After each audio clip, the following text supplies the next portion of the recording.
بەڵێ بەڕێزان یەک ڕاستی هەیە، یەک حەقیقەت هەیە کە پێویستە تەواوی خەڵکی کوردستان بیزانن، تاک بە تاچی خەڵکی کوردستان. ئەویش ئەوەیە دەسەڵاتدارانی عێراق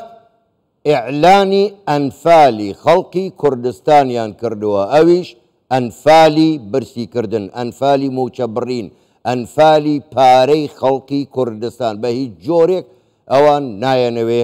لەو کەلیشەیتانە بێنە خوارێ و ڕێک بکەون لەگەڵ لە کاتێکدایە کە حکوومەتی هەرێمی کوردستان تەواوی پابەندیەکانی خۆی جێبەجێ کردو. بەڵام ئەمە لە کوردستانیش جا چه موچە خۆران بێ چه مامۆستایانی بەڕێزی بێ دیارە مافی خۆیانە حەقی خۆیانە کە داواکاریان لە حکوومەتەکەی خۆیان هەبێ، بەڵام دەبێ ئەو ڕاستێشیان للبر چاو بێ ئەوەی کە موچەی خەڵکی کوردستانی بڕیوە دەسەڵاتدارانی عێراقە نەک حکوومەتی هەرێمی کوردستان. ئێمە سەبارەت با دەستپێکردنەوەی خوێندن و هەروەها داواکاریەکانی مامۆستایان میوانێکمان لەگەڵدایە، لەگەڵ میوانەکەمان قسەی زیاتر و باسی زیاتریش دەکەین. میوانەکەمان زۆر بەڕێز مامۆستا سامان سیوەلی گوتەبێژی وەزارەتی پەروەردەی حکوومەتی هەرێمی کوردستان ڕاستەوخۆ لە ئەستودیۆ ژووری هەواڵ لە لامان میوانە. مامۆستا سامان زۆر بەخێر بێن، گەلێک سوپاس بۆ بەشداریکردنیشتان لەگەڵمان لەم گەشەی ژووری هەواڵی کوردستان 24. با لەوەوە دەست پێ بکەین بە خۆ داگاداری هەم سەرۆکی حکوومەت هەم وەزیری پەروەردە وەزارەتی پەروەردە بەدەم داواکاری مامۆستایانەوە چوون و داواکاریەکانە بەڕەوا لە زانن و هەم پلە بەرزکردنەوە و هەم کردنی وانە بێژ بە گرێبەست. ئەم بڕیارە چۆن دەچێتە بواری جێبەجێکردنەوە، چۆن جێبەجێ دەکرێت؟ بەڵێ سپاس بۆم دەرفەتە، سڵاو ڕێز بۆ سەرجەم مامۆسایانی هەرێمی کوردستان. بێگومان وەزارەتی پەروەردە لەگەڵ مامۆسایانی بەڕێزە ئێمە هەمومان خۆمان بە یەک خێزانی پەروەردەیی دەزانین و تاوکەری یەکترین و ئێمە وەکو وەزارەتی پەروەردە لە حکوومەتی هەرێمی کوردستان لەگەڵ هەموو ماف و شایستەکانی مامۆسایانی بەڕێزداین، فەرمانبەرانی بەڕێزداین و حکوومەتی هەرێمی کوردستانیش بەردەوام کاری لەسەرەوە کردووە کە ماف و شایستەدارایەکانی مامۆسایان و سەرجەم فەرمانبەرانی کوردستان دابین بکات. بێگومان جەنابتان نەزانن ماوەیەکە بایکۆتە لە پارێزگای سلێمانی و گەرمیان و هەڵەبجە و ئیداری ڕاپەڕین بەم هۆیەوە دەرگای قوتابخانەکانمان داخراوە. ئێمە تەبان لەو سنوورە پتر لە 650,000 قوتابی هەیە. ئێمە لە ماوەی بەر لە ئێستا جەنابی وەزیر لەگەڵ نوێنەری ئەو مامۆستا بەڕێزانە دانیشتنی کرد و گوێی لێگرتن و یاداشی فەرمی لێ وەرگرتن و ئەمڕۆ وەزارەتی پەروەردە بە فەرمی وەڵامی داواکاریەکانی ئەوانی داوەتەوە و وەکو حکوومەتی هەرێمی کوردستان کە موافقەی بەڕێز ئەنجومەنی وەزیرانی لەسەر وەرگیراوە، وەکو وەزارەتی پەروەردەش پابەندی خۆمان بە جێبەجێکردنی ئەو دوو داواکاری سەرەکیە داوا یەک پلە بەرزکردنەوەی مامۆستایان و فەرمانبەرانە، دوو بابەتی بەگرێبەستبوونی وانەبێژەکانە. هەر بۆ زانیاری جەنابت و بینەرانی بەڕێزیش بابەتی بەگرێبەستکردنی وانەبێژان بابەتیشی نوێ نییە بۆ ئێمە. ئێمە بەر لەم قەیرایان دارایی سەپێنراوەی لەسەر حکوومەتی هەرێمی کوردستان و خەڵکی کوردستان سەپێنراوە لایەن حکوومەتی ناوەندەوە کاری جدی لەسەرەوە بابەتە کراوە و هەنگاوی زۆریشی هاویشتووە. تەنانەت کۆبوونەوەی نێوان وەزارەتی پەروەردە وەزارەتی دارایی چەند جارێک کراوە، کۆنووس بەرز کراوەتەوە بۆ سەر و خۆمان، بەڵام بەداخەوە قەیرانەکە دوای خست. ئێستاش جەنابی وەزیر زۆر بەڕوونی لە کۆبوونەوەکە بۆ نوێنەرە بەڕێزانی گوتووە و من ئێستا لێرە وەکو وتەبێژی وەزارەتی پەروەردەی حکوومەتی هەرێمی کوردستان ڕای دەگەێنم. ئێمە نامانەوێت درۆ لەگە خەڵکی خۆمان بکەین. ئێمە ڕازگویانە و ڕاست و ڕەوان لەگە خەڵکی خۆمان دەڵێن بەڵێ ئێستا هەوڵی زۆر جدی هەیە بۆ هەموارکردنەوەی یاسای بودجە لە عێراق لەگەڵ جێبەجێبوونی ئەو هەموارکردنە و کەوتنەبواری جێبەجێکردنی یاسانوێکە ئێمە پابەندی خۆمان ڕادەگەێنین بە ئەو دوو داواکاریەوە جێبەجێ دەکەین. بەڕاستی ئێمە نەمانویست و ناشمانەوێت نەدرۆ لەگە خەڵکی خۆمان بکەین، نەموجامەلاتیش بکەین. ئێمە ئێستا ڕازگویانە پیان دەڵێن ئێمە مشورخۆری هەموو ماف و شایستەدارایەکانی مامۆسایان و فەرمانبەرانی خۆمانین. ئێمە پابندین بە پاراستنی ماف و شکۆی مامۆسایانەوە و هەموو کارێکشمان بەو ئاڕاستەیە کردووە. بەڵام دۆخەکە وەکو جەنابەت سەرەتا ئاماژەت پێدا ئەمە دۆخێکی سەپێنراوە بەڕاستی، یعنی ئەبێ ئێمە هەمومان تێگەشتمان بۆ حاڵە هەبێت. بۆیە ئێمە بەڕاستی ئەمڕۆ کە وەڵامیشی فەرمی وەکو وەسیقەیەکی فەرمی ئەمڕۆ بڵاو کراوەتەوە نێردراوە بۆ پەروەردەی گشتی پارێزگاکان و ئیدارە سەربەخۆکان، ئەمە موقف و هەڵوێستی فەرمی وەزارەتی پەروەردە و حکوومەتی هەرێمی کوردستانە و ئەوەی ئێمە چاوەڕوانی لێ دەکەین بەڕاستی هیمەتی مامۆسایانی بەڕێز مامۆسایانی سۆزی ئێمە وەڵامداروی باشیان هەبێت. زۆر باشە مامۆستا سامان بۆ خۆ دەزانی خەریکە وەرزێکی خوێندن تێت دەپەڕێ، یعنی ئێوە دەتانەوێت چ ساڵنامەیەک دابڕێژن بۆ ئەوەی ئەم وەرزی خوێندنی یاخود ساڵی خوێندنی قوتابیان و خوێندکاران نەکەوێتە نادیارەوە دەتوانێت چ بکەن؟ بەڵێ بێگومان بۆ بابەتەش ئەنجومەنی وەزارەتی پەروەردە کۆبوونەوەی کردووە و کۆبوونەوە لەگەڵ بەڕێوەبەری گشتی پەروەردەی هەر سێ پارێزگا و هەردوو پارێزگای هەڵەبجە و سلێمانی و هەڵەبجە زائیدەن هەردوو ئیداری سەربەخۆی گەرمیان و ڕاپەڕینیش کراوە بۆ ئەو مەبەستە وەزارەتی پەروەردە دەسەڵاتی داوەتە بەڕێوەبەرایەتی گشتی پەروەردەی پارێزگای سلێمانی و هەڵەبجە و ئیداری سەربەخۆی گەرمیان و ڕاپەڕین بۆ ئەوەی کە ساڵنامەیەکی خوێندنی تایبەت بەو سنوورە دانێن و بێگومان لیژنەی پسپۆر پێکاتوە بۆ کەمکردنەوە یاخود بۆ دەستنیشانکردنی ئەو بابەتانی کە دەبێت بخوێنرێن بۆ بەڵێ ڕەچاوی تایبەتمەندی ئەکرێ بەڵام دیارە ئەمە بۆ پۆلی 1 تا 11 جگە لە پۆلی 9 و 12 و بەنسبەت پۆلی 9 و 12شەوە ساڵنامەیەکی تایبەت بە گوێرەی بەرژەوەندی قوتابی دائەنرێ بۆ هەر هەمویان واتە ئێمە لێ ناگەڕین 1 قوتابی لە سنووری پارێزگای سلێمانی و هەڵەبجە و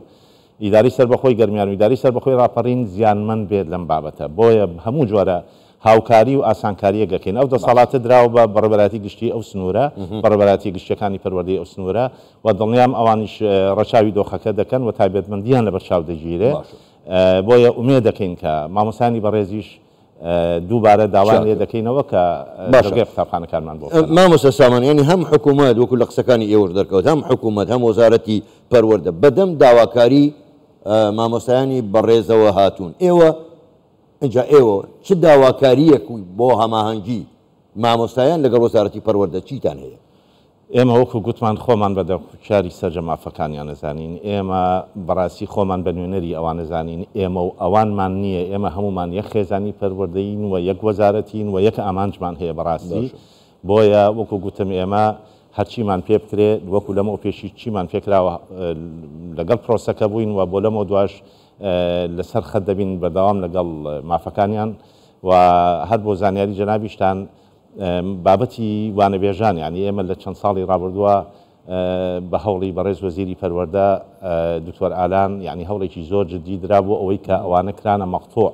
واتە کۆمەڵێ ماف و ئیمتیازاتیان پێدرا کە بۆ یەکەم جار بوو لە هەرێمی کوردستان بۆ جۆرە بە وانەبێژان بدرێ پارەکەیان زیادکرا و کۆمەڵی ئیمتیازی ئیداری و کۆمەڵی ئیمتیازی مالیشان پێدرا کە لەمەوە پێش نەبوو پاشان ئێمە نزیکەی 5,088 مامۆستای گرێبەستمان هەبووە پێشتر ئەمانە هەر بە هەوڵ و هیمەتی جەنابی وەزیر و بەڕێزامەندی بەڕێ جەنابی وەزیری سەرۆکی حکوومەتی هەرێمی کوردستان ئەمانە کرانە هەمیشەی واتە وەزارەت بەردەوام لە خەمی مافەکانی مامۆستایان و فەرمانبەرانی خۆیەتی ئەوە نەبێ بڵێ ئەمە یەکەم جارە بەڵام بەڕاستی ئەبێ هەمومان تێگەشتنمان هەبێت کە ئەم قەیرانە قەیرانێکە سەپێنراوە لە سەرمان قەیرانێکە ئێمە خوازیاری ئەوە نین کە منداڵێکی سنووری سلێمانی هەڵەبجە گەرمیان ڕاپەڕین لە هەر شوێنێک بێ یعنی نامانەوێت بەڕاستی ئەوان باجی ئەم دۆخە بدەن کە لە بەغداوە سەپێنراوە لە سەرمان بەڕاستی باش مامۆستا سامان ینی بەڕای ئێوە نەکەر مامۆستایان تەواوی موچەخۆرانی هەرێمی کوردستان دەبێت چ جۆرە هەماهەنگیەکیان لەگەڵ حکوومەتەکەی خوانەبێ حکوومەتی هەرێمی کوردستان حکوومەتی تەواوی خەڵکی کوردستانە حکوومەتی تەواوی لایەنە سیاسیەکانە ئەو تا لە بەردەوامیش دەگەڵ بەغدا لەسەر هێڵنەوە ئێستا شاندێکی حکوومەتی هەرێمی کوردستان لە بەغدایە بۆ دانوستان لە سەر بابەتی موچە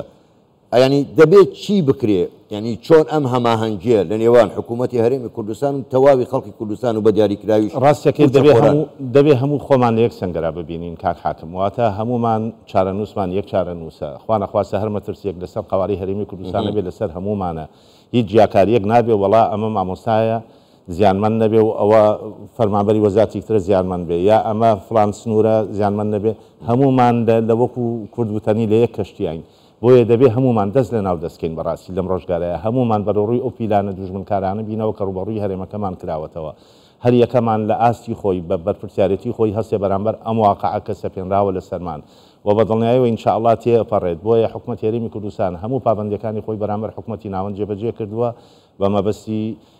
وەرگرتن و سنەوەی هەموو شایستەدارایەکانی خەڵکی هەرێمی کوردستان و ماف و موچە و شایستەدارایەکانی مامۆستایانیش لە چوارچەوەی ماف و شایستەدارایەکانی خەڵکی کوردستانایە و بەڕێز محەممەد شیع سوودانی سەرۆکوەزیرانی عێراقیش ئەو خۆشی بەر لە ماوەیەک لەگەڵ ئەوەیە کە یاساکە ڕەوانە دەکەنەوە بۆ پەرلەمان و جاری تر هەموار بکرێتەوە و وابێت کۆمەڵی هەنگاوی جدی لە ڕێیە کە بنرێت بۆیە ئێمە ئومێد دەکەین بواری پەروەردە بوارێکی ناسکە پابەندە بکاتەوە ساڵنامەی خوێندن پابەندە بکاتەوە بۆیە نابێت لەمەوە دوا هەوڵ بدەین یەک ڕۆژی تر کات فەوتێنین بۆیە ئێمە جارێک تر بە ناوی حکوومەتی هەرێمی کوردستان بە ناوی وەزارەتی پەروەردەوە داوا لە مامۆستا دڵسۆزەکانمانەکەین چاوەڕێی هیممەت و دەست و بازووی ئەوانین خۆڵی دڵسۆزی خۆیان هەروەکو ڕابردوو دێ هەڵماڵن و دەرگای قوتابخانەکان بکەنەوە بۆ ئەوەی چیدی ئەو منداڵ و قوتابی خوێندکارە چاوگەشانەمان لە سنووری پارێزگاکانی سلێمانی و هەڵەبجە و گەرمیان و ڕاپەڕین خوێندنیان نەفەوتێ ئێمە ئەبێ یەک حەقیقەت بزانین کاک حاکم ئێستا لە دوڕیانێکی چارەنووسا زین سەبارەت بە خوێندن لەو سنوورە بەڕاستی بۆیە ئەگەر هیممەتێکی جددی نەکرێت بەڕاستی مەترسی دروست دەبێت لەسەر خوێندنی نزیکەی 650,000 قوتابی لەو سنوورە بۆیە داوایان لێ دەکەین ئێمە تکایان لێ دەکەین کە دڵنیاین کە ئەوانیش هەر هەمویان ئێستا خۆیان لە ئاسی و بەرپرسیارەتیا دەبینن خۆیان لە ئاسی و دڵسۆزیە دەبینن و ئەوانیش نیگەرانن لەوەی کە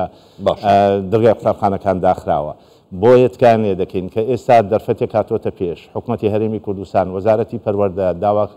وەڵامدەرۆی داواکاریە فەرمیەکان و بە فەرمی داواکاریەکانی ئەوانی داوەتەوە و هاتوۆتە سەر هێڵ و لەمەوە پێشیشە لەسەر هێڵ بووین لەگەڵیانە بەردەوام ومێ دەکەین کە بتوانین لەم دووڕیانەیە لایەنە باشەکە و لایەنە ئیجابیەکە کە کۆی بەرژەوەندی و خێری قوتابی خوێندکاری و سنوورەتیە ئەوان هەڵبژێرین باش مامۆستا سامان دواپرسیار کاتم زۆر کەم ماوە من دەمەوێت ئێستا لە دەمی ئێوە ئەوە هەم بە مامۆستایانیش ڕابگەێنری ئەم بڕیارەی وەزارەتی پەروەردەکە موافقەتی ئەنجومەنی وەزیرانیشی پێ وەرگیراوە کەواتە ئەمە ئێستا وەسیقەیەکە بەدەست مامۆستایانەوە هەر کاتێک بودجە یاسای بودجە کە قەدرێکی گەورەی تایە لە گەلی کوردستان هەموار کرایەوە حتمما ئەو بڕیارە جێبەجێ دەکرێت بەڵێ لە 100% ئێمە پابندی خۆمان وەکو حکوومەت وەکو وەزارەتی پەروەردە دووپات دەکەینەوە بە ئەو دوو بڕیارەی کە ئەمڕۆ دراوە و ئەمە وەکو گوتم وەسیقەیەکی فەرمیە بە تەوقیعی جەنابی وەزیرە ڕەزامەندی بەڕێز ئەنجومەنی وەزیرانی لەسەر وەرگیراوە بۆیە تکا دەکەم کە مامۆسایانی بەڕێز بە نەزەری اعتیباری وەربگرن و وەڵامدەرەوەیشی پۆزەتیفی داواکاریەکانی خۆیان بیبینن ئێمە دوو سەنگەرنین ئێمە هەمومان یەک سەنگەراین ئێمە هەمومان یەک بەرژەوەندی گشتی نەتەوەی کۆمان دەکاتەوە لە هەرێمی کوردستان هەمووشمان یەک ئامانجمان هەیە بە تایبەتی خێزانی وەزارەتی پەروەردە بۆیە کات درەنگە تکایان لێ دەکەین داوایان لێ دەکەین مامۆسایانی دڵسۆزی ئێمە هەرەوە شاوەڕوانیان یەکەین کە ئینشاءالله بگەڕێنەوە هۆڵەکانی خوێندن دەرگای قوتابخانەکان بەڕووی قوتابخانەکە قوتابیە چاوگەشەکانمانە بکەنەوە و لەگەڵ جێبەجێبوونی هەموارکردنەوەی یاسای بودجە دڵنیابن ئەو مافوشای سێدارانەیان هەمووی بۆ دەسەلمێنرێ لە ڕووی یاساییەوە زۆر باشە زۆر بەڕێز مامۆستا سامان سیوەیلی گوتەبێژی وەزارەتی پەروەردەی حکوومەتی هەرێمی کوردستان گەلێک سوپاس بەوە بەشداریکردیتان لەگەڵمان سوپاس